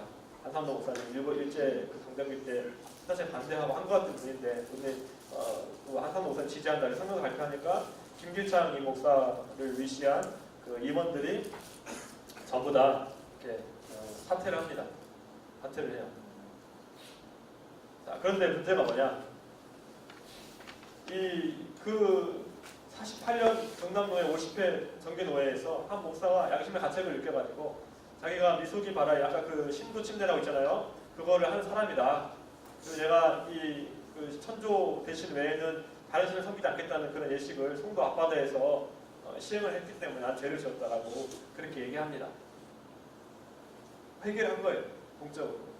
자, 그런데 이 김길창 목사가 가만히 앉아있으면 되는데 그 맨 뒤에 앉아가지고 미속이 봐라. 그 신도 침례가 뭔가 난 들어보지 못했다. 그 얘기를 한 거예요. 자기가 주도한 사람인데. 그러니까 또 이게 또 다른 목사님들 열받은 거예요. 가만히 있지. 일단 자기가 찔리니까 그냥 그렇게 얘기한 거겠지. 자기가 찔리니까 더 아닌 것처럼 얘기했겠죠. 그래가지고 한상동 목사가 이 김길창 목사를 제명을 해야 된다. 얘기를 합니다.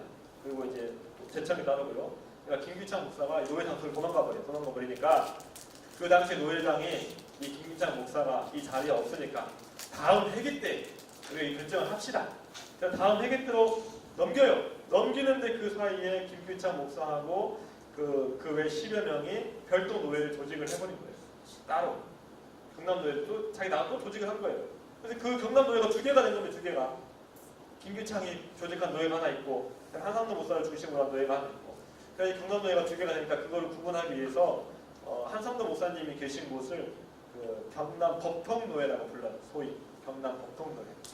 우리가 정통성을 유지하고 있다 그런 말로 법통노회라고 부르는데 그 노회가 두 개가 됩니다. 노회가 두 개가 되니까 문제가 생기겠죠. 어떤 문제가 생기냐?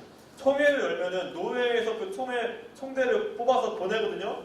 근데 경남 노회에서 총대가 양쪽 노회 다 왔어요. 양쪽 노회에서. 그 총회가 당황을 하겠죠. 당황을 합니다. 근데 총회가 당황을 하는데 일단은 그러면은 양쪽 총대도 받기로 결의를 하자.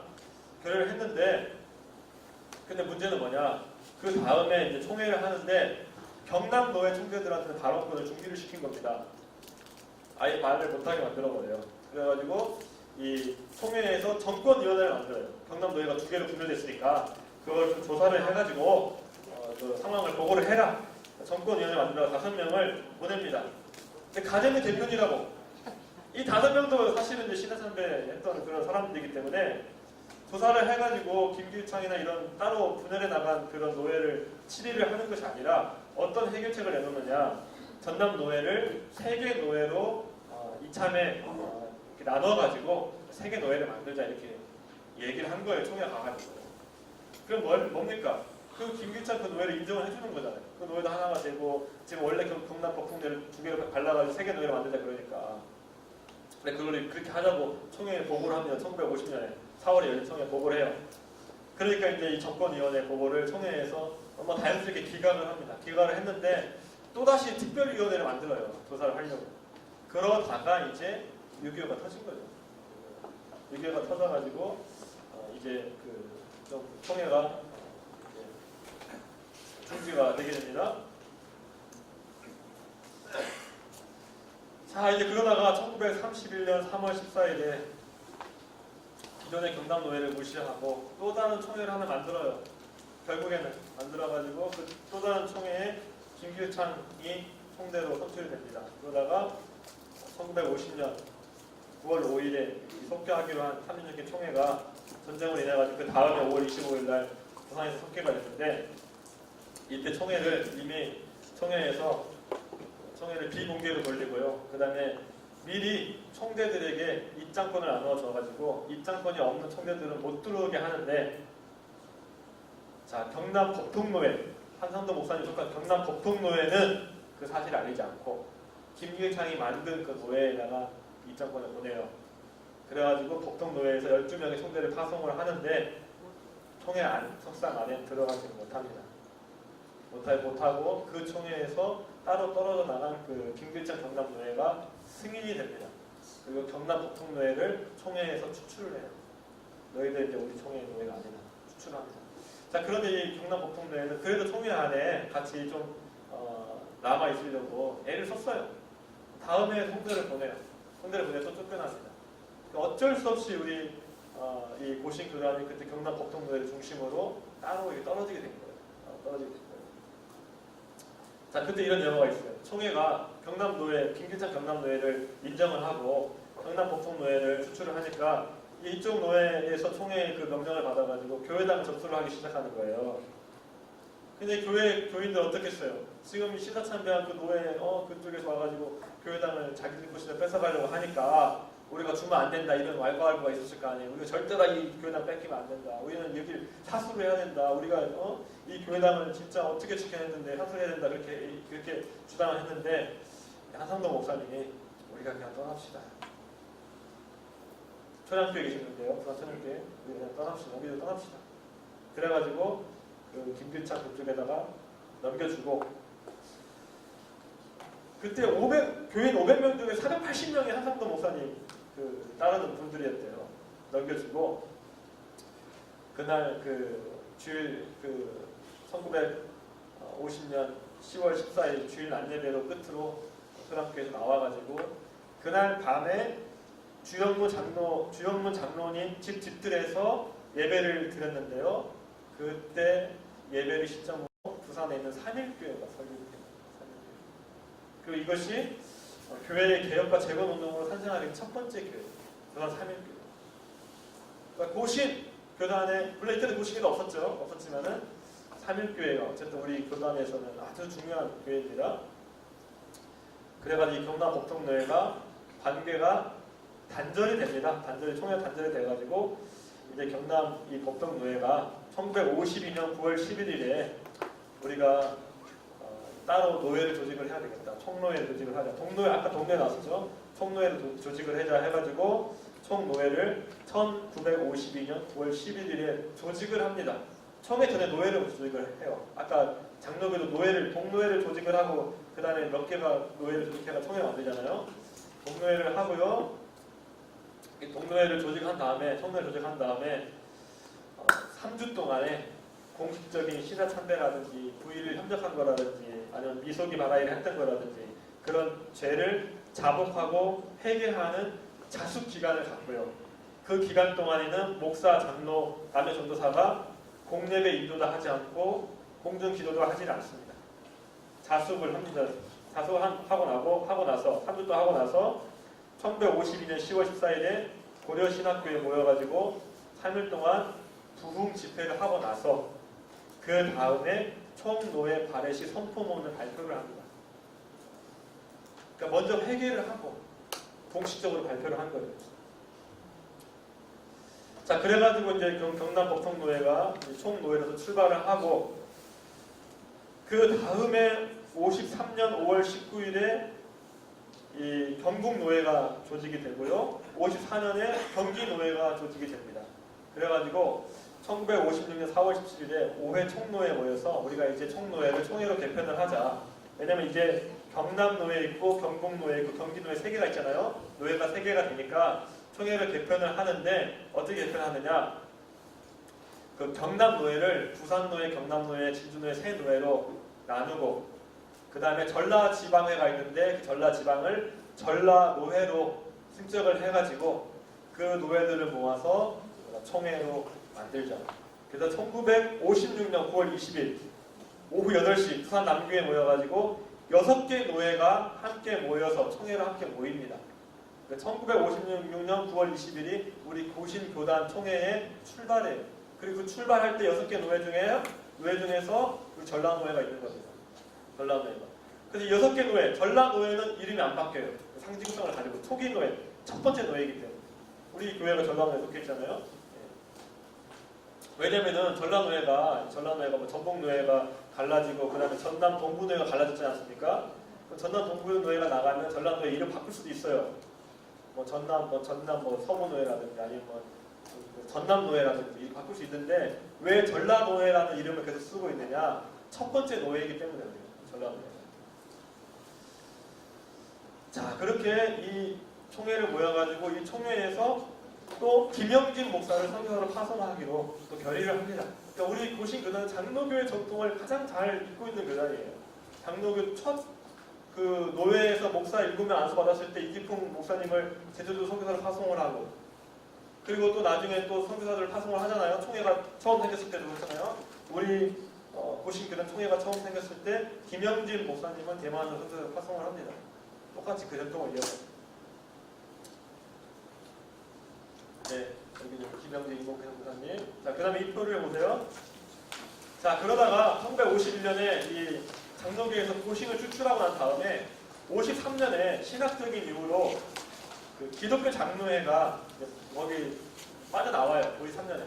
장로교가 하나로 오다가 51년에 고신이 쫓겨나고 53년에 기독교 장로회가 독립해서 나옵니다. 자, 그러다가 이 WCC 문제로 이제 갈등이 시작이 되기 시작한 장로교에 갈등이 시작돼가지고 1960년에 통합 측하고 합동 측이 분리가 됩니다. WCC 문제로. 물론 여기에는 WCC 외에도 다양한 정치적인 문제가 있어요. 정치적인 주도권 싸움이 있는데 거기에 WCC가 하나의 부실이 된 거고, 통합총회가 먼저 1960년 2월 17일에 그 연동교에서 갔습니다. 그래서 이 통합총회를 연동측이라고 얘기해요. 지금도 연동측. 그 다음에 그해 60년 11월 24일에 승동교회에서 또 다른 총회가 돼가지고 이 승동교회가 합동측이 됩니다. 합동측을 승동측이라고 얘기하기도 해요. 연동측, 승동측. 그래서 이 장로교 합동과 통합이 반으로 쪼개지게 됩니다. 거의 반으로 쪼개져요. 자, 그런데 이 합동측에서 쪼개지고 난 다음에 약간 상실감을 느껴요. 원래 우리가 제일 큰 교단이었는데 반토막이 나니까 상실감을 느끼고 있는 차원에 고신측을 보니까 이 고신측은 우리가 신학도 똑같고 그렇거든요. 그래가지고 고신측에 우리가 합동을 합시다. 서로 합칩시다. 이렇게 얘기를 합니다. 근데 이제 고신측도 어쨌든 자기들이 쫓겨나가지고 그다음에 작으니까 합치기를 원해요. 그래가지고 사실은 이 교단 합치려면은 아주 오랫동안 연구를 해가지고 합쳐야 되는데 그냥 1960년에 제의를 하자마자 1960년 9월 20일 고신총회에서 합동추진위원회를 만들고 9월 22일 이틀 후에 승동교에서 모여가지고 교회를 합동하기로 가결을 하고 이렇게 막 일사천리로 진행을 한 거예요. 진행을 해가지고 그 다음에 1961년 9월 21일에 합동총회가 열립니다. 1년 후에 1년 만에 합동을 해버립니다. 부산 남교회에서. 자, 그래가지고 합동을 하면서 쟁점이 뭐냐? 신학교를 우리가 일원화하자. 이렇게 총회에서 결정을 하는데요. 근데 이게 신학교를 지금 고려 신학교가 부산에 있고 서울에 총회 신학교가 2개가 있잖아요. 일원화를 행정적으로 학교는 2개를 주지만은 행정적으로 일원화를 하다. 고신 측에서 그렇게 일을 하고 그걸 결의를 할 때 학교는 여전히 2개인데 행정 처리라든지 뭐 졸업생들에 대한 대우라든지 이거를 일원화하자. 고신은 이렇게 일을 하고요. 합동은 뭐냐면 합동은 그게 아니라 이 고려 신학교를 없애고 고려 신학교를 총회 신학교로 통합한다. 그런 의미로 일원화를 말을 쓴 거예요. 나중에 이거에 대한 해석에 대한 문제 때문에 다시 고신이 분리가 되게 되는 거다.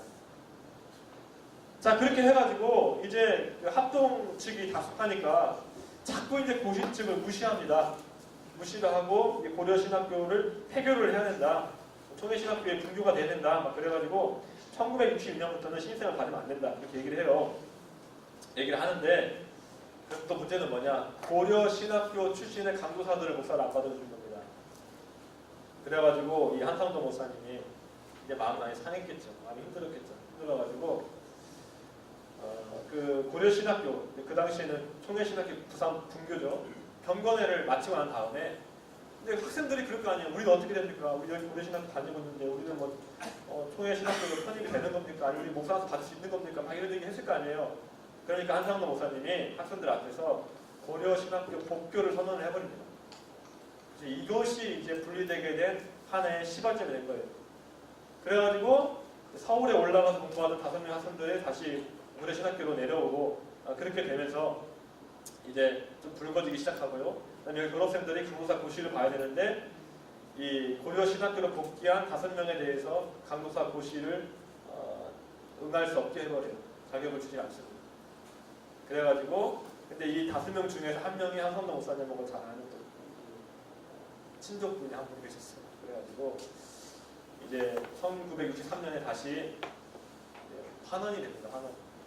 환원이 돼요. 환원이 돼가지고 다시 대한예수 강대 고신이 합동 측에서 갈라져 나오게 됩니다. 나오게 되는데 이때 합동하고 환원하면서 고신 교회의 3분의 1이 고신으로 안 돌아오고 합동 측에 남아있게 됩니다.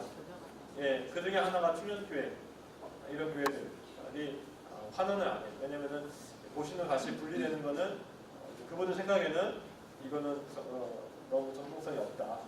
그래가지고 안 넘어옵니다. 내수동 교회에 있는 원로 목사님 또 그때 이제 가셔서 안 나오고 아까 이산동 목사님 이런 분들도 안 내려오고 거기 남아있게 되는 거예요.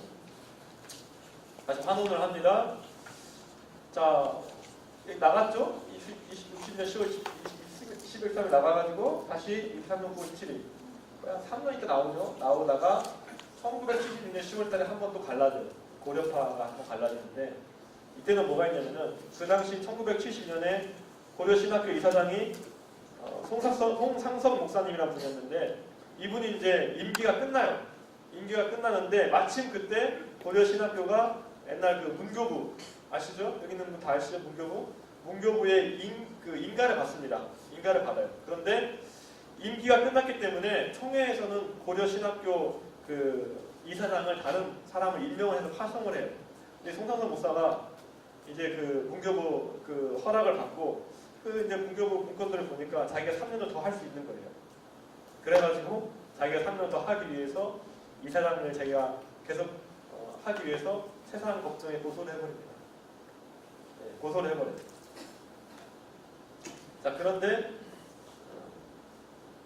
그 반대네요. 총회가 송 목사를 세상에 고소를 해버려요. 송상석 목사를. 그래가지고 재판을 해가지고 이 총회가 승소를 해서 이 송상석 목사가 이사장직에서 물러나게 되는데, 그런데 이 송상석 목사님이 원래 이제 고신의 초창기부터 아주 큰 지도자였거든요. 리더였거든요. 마음에 상해가지고 이 송상석 목사가 이제 한 가지 안건을 내는 겁니다. 우리 교회의 문제를 세상 법정에 송사를 할 수 있느냐 없느냐 이 문제를 가지고 나옵니다. 나와가지고 고소하면 된다, 고소하면 안 된다 하면 나뉘게 되죠. 고소하면 안 된다 하는 사람들을 송상석 목사가 데리고 나와서 독자적인 총회를 구성을 하게 됩니다. 그 총회가 소위 말하면 고려총회, 대한예술장로회 고려총회. 서울에 가면 고려신학교라고 있습니다.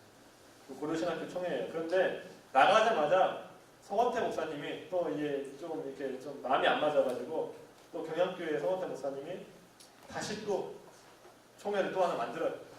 총회를. 그래서 고려총회와 반고소 고려총회가 있는데 이 반고소 고려총회가 그 경양교회 측이에요. 근데 뭐 물론 성원 목사 대단한 분이죠. 뭐 교회 뭐 이렇게 성장시키고 많이 한 거 보면은. 그런데 이 고신 총회에서 빠져나가 이 고려총회 사람들을 많이 설득을 합니다. 들어라. 아무런 조건 없이 오기만 하면 그냥 받아주겠다. 막 설득을 해요. 많이 설득을 해가지고 한 4년 동안 설득을 해가지고 1982년도에 받아들입니다. 받아들여요. 자, 그 다음에 여기 남았잖아요. 여기 남았는데 여기에서 또 이제 이쪽하고도 합치려고 2000년도부터 합동 추진을 좀 해보자. 합동 추진위원회를 만듭니다. 만들어가지고 많이 논의를 해요. 논의를 하는데 이쪽 반고소 고려파는 그 서건태 목사님 경양교회가 거의 90% 이상을 차지한다고 보시면 돼요. 그 목사님 영향 안에 다 있어요. 다 있는데 서로 합동을 하기 위해서 적극적으로 많이 논의를 했는데 이 서건태 목사님 측에서 우리 합동 안 하겠다. 라고 그냥 일방적으로 발표를 미디어에 발표를 해버려요. 해버리니까 그때 이 합동을 찬성하던 사람들이 나와가지고 서경 노회를 하나 만듭니다. 우리 그 선두교회 아시죠? 인천 선두교회 우리 교회 출신 목사님이 다녀가셨다는데 박수감 목사님인가? 무슨 목사님? 모르세요? 그 교회를 중심으로 서경 노회가 만들어지고요. 서경 노회가 2001년도에 우리 고신 교단으로 통합이 됩니다. 통합이 돼가지고 이제 한 길을 걷게 되고, 그리고 이 반고소 고려파가 2013년에 분열이 돼요. 왜 분열이 되느냐? 서건태 목사님이 재정 비리와 여자 문제가 튀어 나옵니다. 예, 튀어 나와가지고 이제 거기 세습잖아요. 세습해가지고 그거를 이제 책임을 치리를 받아야 된다고 했는데 그 경양교회와 경양교회를 따르는 파가 이때 다시 갈아 나가요. 개혁 고려파가 갈아 나갑니다. 나가가지고 남아있는 또 고려파가 남아있는 고려파, 이쪽 고려파 남아있는 고려파가 2015년에 또 여러 가지 논의를 해가지고 또 우리 교단으로 들어옵니다. 그러니까 이 광주에도 이 고려파 있다고 우리 교단으로 데가 많이 있어요. 물론 이 노예를 따로 갖고 있습니다. 따로 갖고 있지만은 나중에는 이제 우리로 들어올 거예요. 들어올 건데 그렇게 해가지고 다른 이제 장로교는 자꾸 이제 많이 분열했지만 우리는 그래도 갈라져 나간 교회들을 다 또 함께 받아들여가지고 하나의 고신 교단으로 이렇게 나오게 되는데요. 우리 고신 총회가 2,100개 교회예요. 되고요. 교회가 성도는 한 50만 명 정도 된다고 하는데요. 50만 명 성도. 제가 볼 때에는 정확한 수치는 교회에 출소하고 있는 수치는 한 30만 정도 될 거라고 봐요. 50만은 약간 조금 불려져 있을 것 같고 30만에서 50만 사이 정도의 규모인데 통합이나 합동은 보통 350만 정도 됩니다. 성도수가 350만, 370만 이래요. 작은 교단이지만은 하지만 우리 많은 그 장로교나 다른 교파에서 우리 고신 교단을 되게 주의 깊게 봅니다. 왜냐하면 고신 교단은 그래도 바르게 살아오려고 했기 때문에 고신 교단 주목해서 봐요. 그리고 이제 저가 고신교단 목사라고 하면은 약간 경계를 합니다. 좀 셀까봐서 경계를 하는데 우리 교단이 작지만은 그래도 한국 교회에 아주 큰 영향력을 미치고 있는 신학적으로도 그렇고요. 여러 가지 측면에서 그런 아름다운 전통을 가진 교회입니다. 자, 고신 교회가 지향해온 신학과 친한 정신이 세 가지가 있는데 첫 번째는 삶과 신앙의 기초로서의 개혁주의 신학의 확립이라고 했는데요. 이 신해참배를 하던 그 시절에 자유주의적인 그런 사상이 들어옵니다. 우리나라에서. 그래가지고 그것을 따르는 사람들이 주변 신학교를 세워요. 지금의 이제 한신 측이죠. 한신대학교. 기독교 강로회인데 그 한신 측이 사실은 이제 신해참배하는 그 기간에는 우리나라의 유일한 신학교로 남아있게 됩니다. 여기에 이제 한경직 목사님 잠깐 동안 교수를 하다가 나왔지만은 물론 이제 한신 측 교회가 뭐 신학적으로 그렇지만 또 이런 좀뭐 안 좋은 일만 한 건 아니에요. 또 나중에 이제 그 독재 시대 때 많이 민자 운동도 많이 했고 우리나라에 많이 기여한 바가 많이 있는데 그러나 신학적으로는 우리가 좀 받아들일 수가 없는 것들이 많이 있습니다. 그게 뭐냐면 성경을 갖다가 그냥 뭐 이스라엘의 어떤 한 민족의 신화 정도로 보기도 하고요. 또 예수님이 행하신 모든 기적적인 그런 일들이라든지 이런 것들도 실제로 보지 않습니다. 실제로 보지 않고 실제로 했다고 보지 않고요. 성경에서 진짜 진리는 예수님 하신 말씀밖에 없다라고 얘기하기도 하는 그런 사상들이 있지만은 그런데 우리는 이제 그 고려 신학교를 왜 설립하려고 했느냐? 정통 신학을 확립하기 위해서. 정통 신학의 가장 또 정통한 분이 박윤선, 박형래 목사님 모셔온 것도 바로 그것 때문이에요. 그래서 우리 고신 교단은 개혁주의 신학을 기초로 합니다. 칼빈 신학을 기초로 합니다. 송신하고는 달라요. 송신은 주로 미국과 그 영국의 청교도 쪽을 많이 좀 따르고요. 그래서 교수님들도 다 그런 분들 많이 있고요. 하지만 우리는 그런 청교도 신학뿐만 아니라 미국의 그 고백 장로교회, 웨스턴트 신학교 고백 장로교회라든지 아니면 네덜란드에 있는 그런 개혁 신학이라든지 이런 것까지 통틀어서 받아들이고 또 개혁 신학을 설립해 나가기 위해서 애쓰는 교단이 우리 고신교회 교단입니다. 고신교회 교단. 자, 그 다음에 두 번째는 생활의 순결이에요. 이 생활의 순결이 어디서 나왔겠어요? 신화참배를 하지 않아요. 그래서 이 예전에는 우리가 국기에 대한 경례 고신교는 안 했다고 그러지 않습니다. 옛날에 인사를 했다고 그러죠. 국기에 대한 인사, 우상숭배이기 때문에 안 해가지고 학교를 잘리신 분이 있어요. 옛날에는. 안 하셔가지고 그분이 그 정두체 항상교 정두체 원로 목사님 그 은퇴 목사님 사모님이 그렇게 안 해가지고 학교를 고등학교를 중퇴를 하게 됩니다. 퇴학을 맞고 그래서 공부를 못 하십니다. 못하시 나중에 이제 고신대학교에서 이제 공부를 하게 하고 명예 학사학위를 주긴 했지만은 그런 분들이 있었어요. 어쨌든 정말 순결하게 사시기 위해서 애쓴 그런 생활의 순결이 우리 고신 교단에 있었고. 그런데 이제 또 너무나 이렇게 하다 보니까 어때요? 너무 니네 너무 좀 발세인주의 같이 이렇게 너무 율법주의적이 아니야. 그럼 나중에 변질된 거 있습니다. 없는 건 아니에요. 그런데 처음 시작은 우리가 그 주의를 도단쓰고 주의를 잘 지키려고 했던 그런 처음 마음 뭐예요? 정말 하나님의 말씀을 정말 잘 지키려고 그렇게 하다가 나중에 이제 그런 정신이 사라지면 그게 율법주의가 되는 거예요. 이게 사라져요. 자, 그리고 이 고신교회가 생활 순결이니까 하나님 앞에서 포함되고 신앙. 그리고 어디에 있든지 간에 사람이 보든지 간에 안 보든지 간에 우리 항상 하나님 앞에 있음을 기억하면서 우리 거룩한 삶을 살아가야 된다. 그게 우리 신앙의 정신이고요. 그 다음에 회개와 자숙을 통한 교회 개혁과 새신운동. 우리가 또 태동이 그렇지 않습니까? 회개와 자숙.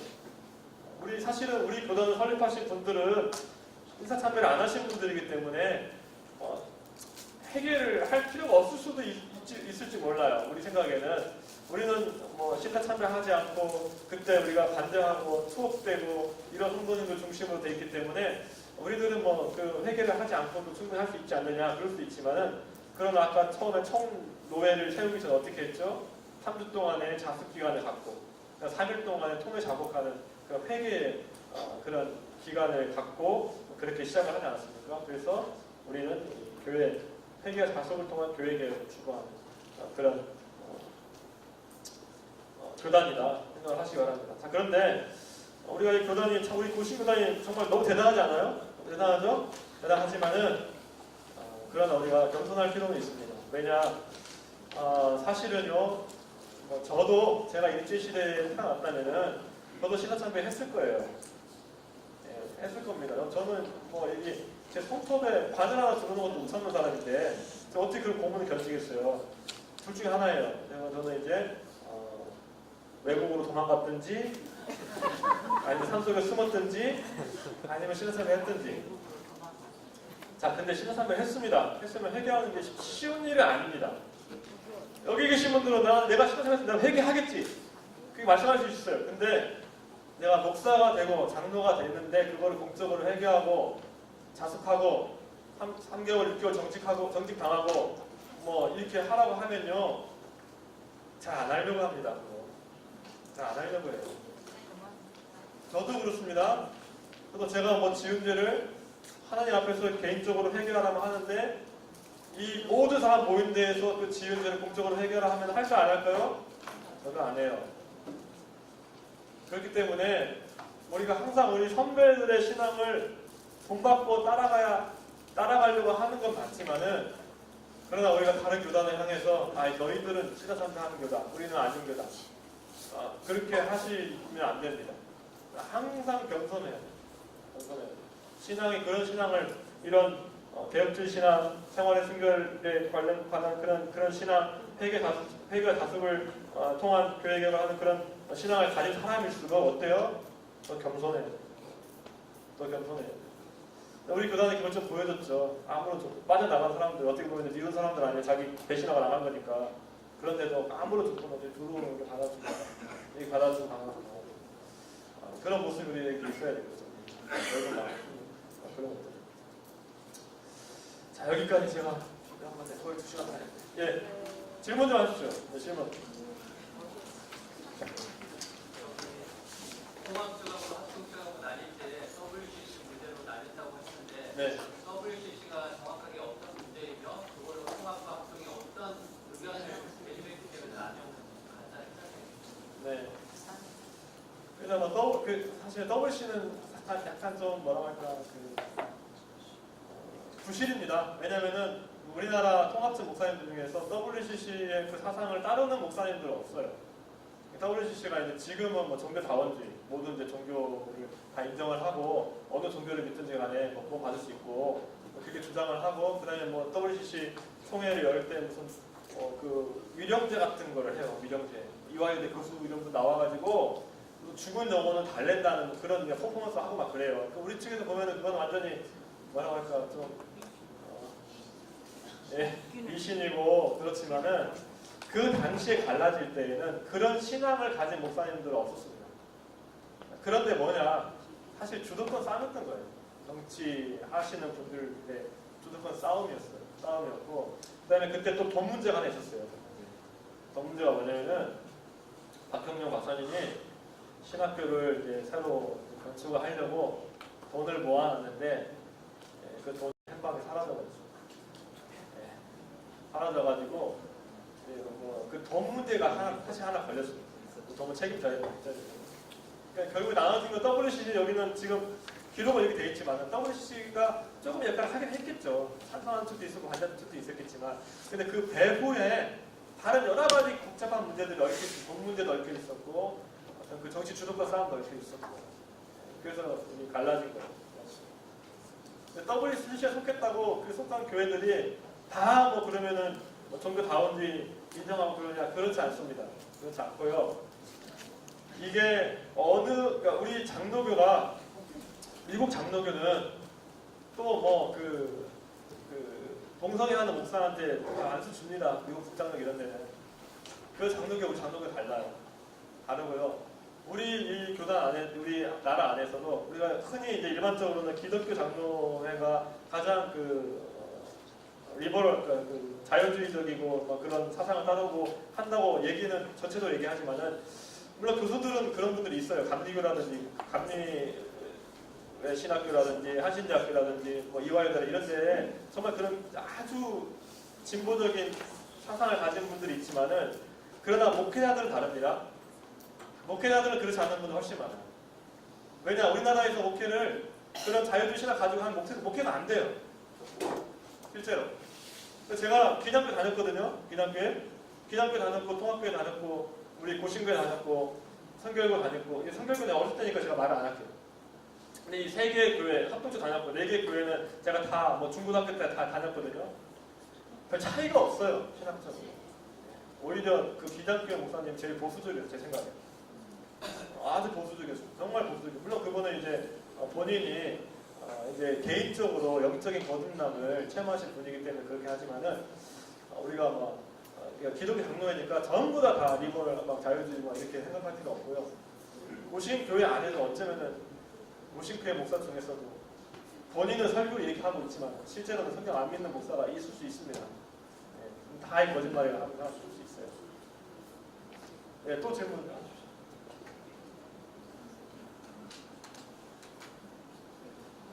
통합 측이 WCC 한다고 해가지고 통합 측 매도할 수 없어요. 통합 측도 정말 좋고 건강한 교회가 많아요. 대신에 통합 측은 스펙트럼이 넓습니다. 넓기 때문에 이제 우리는 딱 경계가 이렇게 좀 좁아요. 이렇게 좀 보수 쪽이 좁다고 보시면 되고요. 합동은 조금 더 좁아요. 근데 통합 측은 좀 넓어요. 넓기 때문에 우리 고신 교단이랑 똑같은 신학을 가진 통합 측 목사님들 많이 있어요. 그런데 이제 우리가 볼 때는 저건 조금 너무 많이 나갔다 하는 분들도 있어요. 근데 거기는 그걸 다 포용을 하는 교단이기 때문에. 그래서 칼빈에 대한 연구가 실제로는 우리 고신 교단에서 제일 많이 할 것 같지만 그렇지 않습니다. 장로교 신학교에, 장로회 신학교에 있는 교수님들 제일 많이 하세요. 칼빈 연구. 네, 또 질문 있습니까?